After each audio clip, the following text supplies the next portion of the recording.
nos vamos a acercar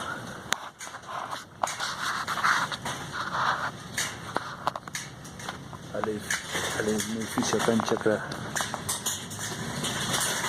2. Estamos en el cuarto piso de un edificio, bueno, bastante complicado porque se han volado las chapas.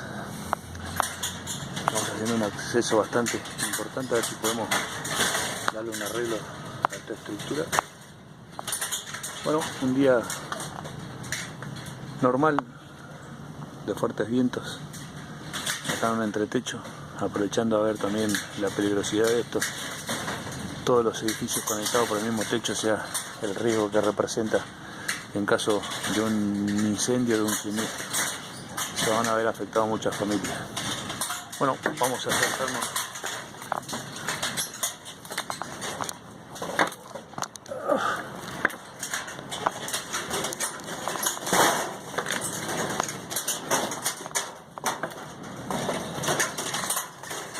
Y bueno, acá estamos.